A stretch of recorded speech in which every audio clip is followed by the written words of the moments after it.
नमस्कार, स्वागत आहे प्रियंका रेसिपी चॅनलवर. तर आज आपण बनवणार आहोत शेवग्याची शेंग. तर सर्वात आधी मी शेंगा व्यवस्थित स्वच्छ सोलून स्वच्छ धुवून घेतल्या आहेत व्यवस्थित. आणि इकडे कढईमध्ये पाणी पण ठेवलं आहे.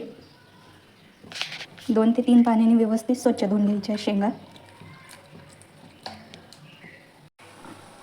शेंग व्यवस्थित स्वच्छ धुवून घेतली आहे. पाणी पण उकळून गेलं आहे आपलं. आता आपण शेंगा टाकून घेऊ.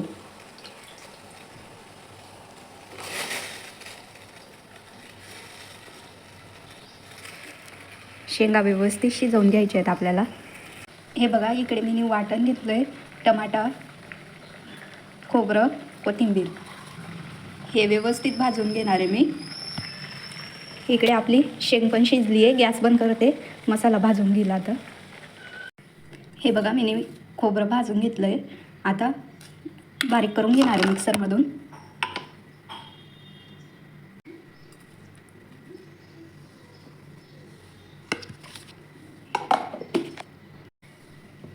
मसाला बारीक करून घेतला आहे. इकडे गॅसवर कढई पण ठेवून घेतली आहे.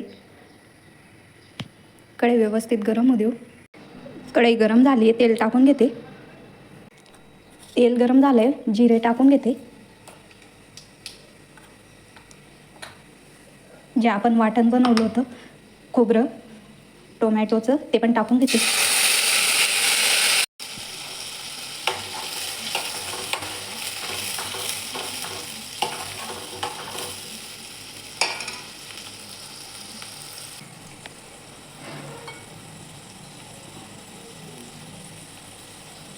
लाल मिरची पावडर तुम्ही किती तिखट खा त्या अंदाजाने घ्यायची.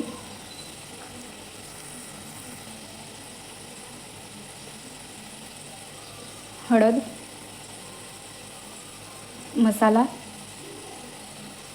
धने पावडर,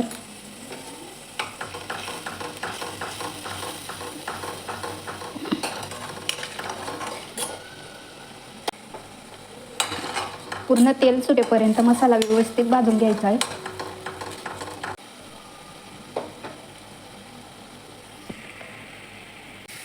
आपला मसाला व्यवस्थित भाजला गेला आहे, बघू शकता. व्यवस्थित तेल सुटले. आता शेंगा टाकून घेते मी.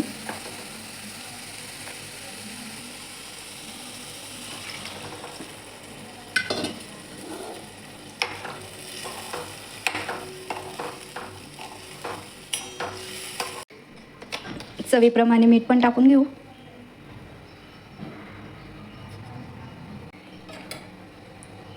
थोडीशी वरतून कोथिंबीर.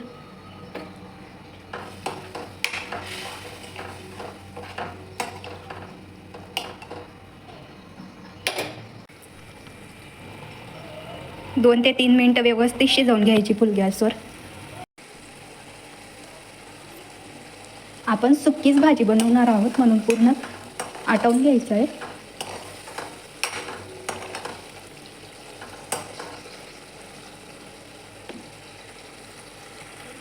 गॅस कमी करून घेते. बघू शकता आपली भाजी बनली आहे.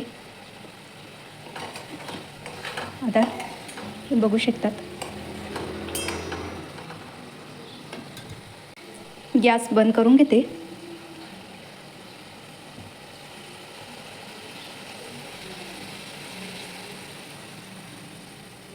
थोडीशी वरतून कोथिंबीर. बघा, आपली शेवग्याची शेंग बनवून तयार आहे. आता भांड्यात काढून घेते मी.